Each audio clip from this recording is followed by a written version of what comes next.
All right, guys, here we go. In the upper left, playing Zerg. In the pink from the team MVP, it is none other than Monster, a very scary player. I'll be here all week. And in the upper right, in the red, from the team Evil Geniuses, their newest joining, their newest member, their newest pickup, I guess you could say. That's right. I don't know, their newest joining makes it sound like some sort of like sci-fi thing. I don't know, like ThorZaIN merges with EG.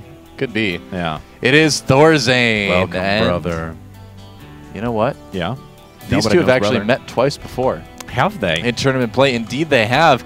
ThorZaIN and Monster met at the 2012 DreamHack Open in Stockholm, of course, where ThorZaIN won 2-1. And they also met in a Team Arena Challenge 1, I believe it was. Yeah, and ThorZaIN defeated Monster there as well. So right now, ThorZaIN has a undefeated record match-wise against Monster. The score is 3-1, so Monster has taken a game off ThorZaIN in the past. He did that at DreamHack. But overall, ThorZaIN, from the stats, if you want to look at those, looks to be the favorite. Well, dare I say, ThorZaIN was a monster in Team Arena Challenge 1 as it was. So. He indeed was. I mean, he's so good. He was such a pillar for mouse sports too that I really wonder how they're going to kind of cope with him being gone. It's going to be interesting. Well, we saw Liquid pretty easily. I mean, there were some very good games, don't get me wrong, but the series record was quite skewed towards Liquid in their match in Team Arena Challenge 3. I would be remiss, though, if I didn't give a big shout-out to our engineering team, and Warren especially, who's put together this awesome stats database that we're starting to use right now. So pretty cool.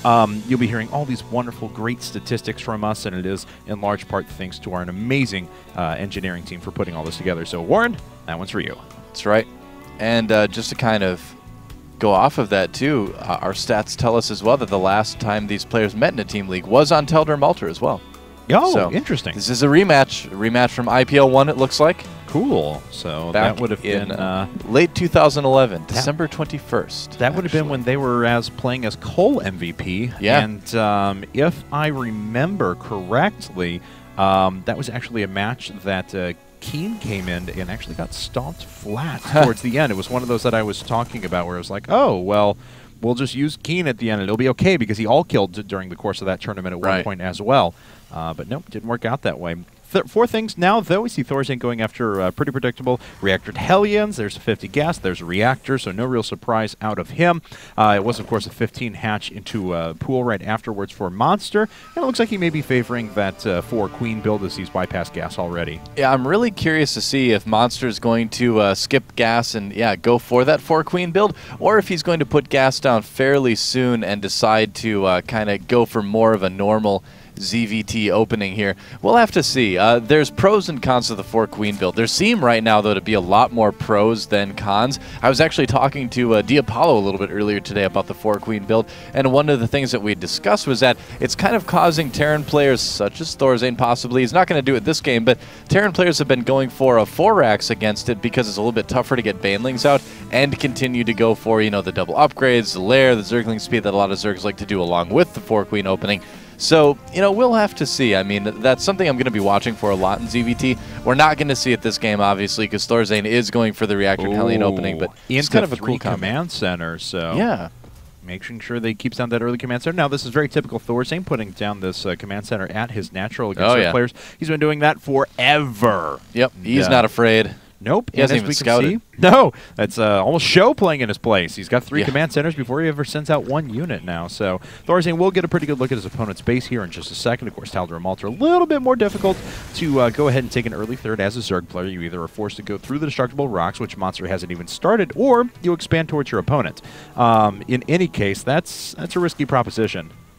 Yeah, I mean, it's one of those situations where you do have to kind of get the rocks down really quickly if you're Zerg. I mean, you still can play a heavier 2-base style, the Leenock-esque style, although we're going to need to sort of start thinking about something different here because he's not quite as dominant as he used to be. But, Zergs still do feel comfortable on 2-base for a certain amount of time versus Terran.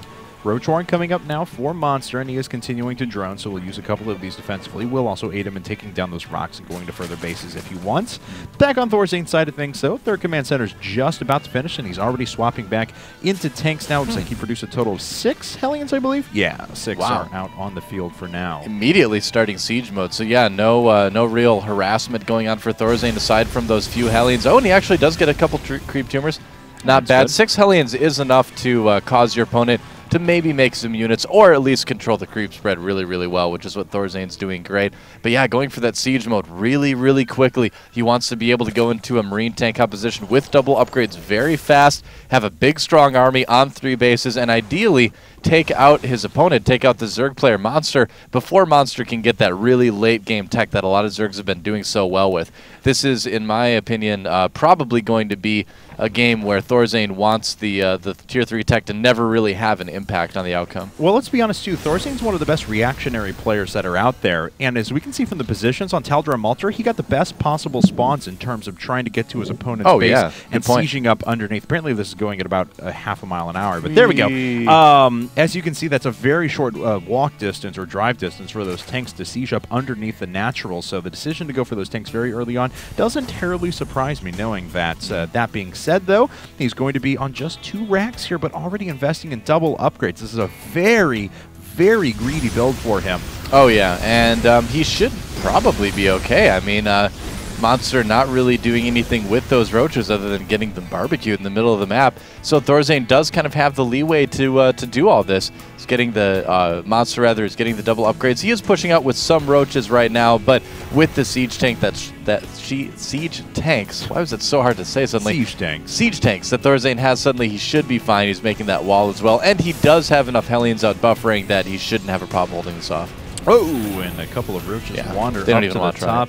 Yeah, as double tanks were there, they would have been dispatched up very quickly. Now, ThorZaIN does have control of this Xel'Naga tower. That being said, he may have seen the transfer of drones down to his opponent's base. Oh, looks like it may have would have been very close. Range. Yeah. I think it would have been very close. He may have caught just the edge of it, but yeah, it would have been very, very close. He'll need to do a little bit more scouting here.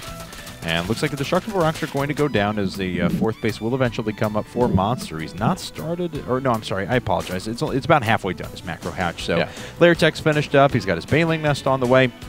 And I don't believe there's a Spire. Nope, there's an infestation pit instead. Yeah, just started that now.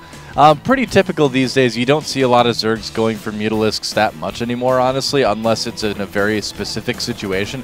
There are certain maps where Mutaplay works really well. There are certain situations where they look at the opening, decide it's time for Mutalisks. But yeah, the standard has really become this double upgrade style that goes into Infestors and then into Broodlords sometimes, and then sometimes into Ultras too, kind of depending on the preference of the player. We saw HeyPro do a really, really good transition from Ultralisk into Broodlord the other day against, I believe it was Morrow, yeah. Well, we'll see now what ThorZaIN's going to end up doing here as a reaction. We're getting close to Soul Key levels of of creep spread here. This is pretty impressive out of Monster, covering a good portion of that map, but you know, ThorZaIN just playing his style. Is very passive so far, investing in tons of upgrades, making sure he has an overwhelming force, wants to make sure he's not going to die to anything out of the ordinary, and he's done that quite well so far. Now, his opponent, Monster, has banked a ton of gas, and will eventually be able to put down a lot of Infestors here. Look, 2 already started, we're going to see a bunch more here in a bit. Yep, probably. And yeah, this you're really, really seeing right now what that 4-queen opening does for you in terms of creep spread. It's actually not even that difficult to have creep spread like this, even if you're not like a tip-top pro player. When you have 2 queens out there consistently making creep tumors, when you yourself are consistently using those creep tumors to spread, yeah, if you keep up on it for just a couple minutes, you're going to really have a nice creep spread going. So I feel like the 4-queen opening, I was playing around with it myself last night, actually. I love it. It feels really safe, and the creep spread you get out of it is just amazing. So, more Infestors being added on now. We'll be up to a total of 8, and Hive Tech is about halfway done. Now, of course, still no Spire in sight, so it's not going to be super quick Broodlords. We'll see if he decides to invest in Adrenal Glands, go over to an Ultralisk Cavern, as we do see 2-2 finish up for ground units now, or if he's going to have something else up his sleeve. Monster, of course, not taking that much damage from the Hellions there. It's amazing how little damage they do to Roaches. Few stim units coming up for ThorZaIN. Unfortunately, Combat Shield's not quite finished for him. A bunch of Zerglings in the middle, though, but they still won't be able to break the siege tank line. ThorZaIN's got such a great spread with his siege tanks. He's going to be able to push his opponent around no problem. He's going to be able to scan and take out a lot of those creep tumors. The Infestors coming up, though, could present a little bit of a problem. There's also an Ultralisk Cavern that was just started for Monster, but overall, I think ThorZaIN's still going to be in a good spot. He's still going to be able to force his opponent to move around the map where he wants him to. I feel compelled to say there are only 3 medevacs out on the field at all. There are finally 2 more started, but he's going to be maxed out with only a handful of medevacs here in a second. He's going to have a very strong frontline attack force, but not be able to replenish it very easily. Yeah, we'll have to see. ThorZaIN a little bit grouped up right now. That was kind of Monster's big chance right now, but he was on the high ground, so he couldn't see it. Or ThorZaIN was on the high ground, rather, and now ThorZaIN has the high ground. That's right. He's going to be able to push towards this natural. It's going to be very, very dangerous for our Zerg player from MVP. The Ultralisk Cavern is almost done, though. If he can survive long enough to get those Ultras and get a good flank on ThorZaIN's army, he could still be in a good position to take this out. Oh, and it looks like he's going to try and duck in now.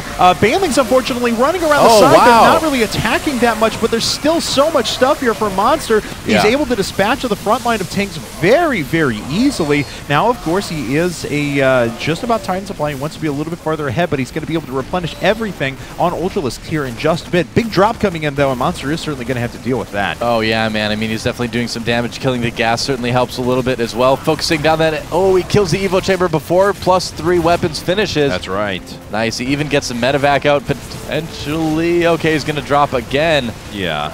But unfortunately going to get everything cleaned up here. But looks like ThorZaIN being repelled through the middle of the map. All those medevacs being put to their, or being used to their fullest now, as they have to duck out of as many forces as they can. ThorZaIN going to try and redrop one more time, pick off a couple more units, but he's still not going to get a ton of damage done here.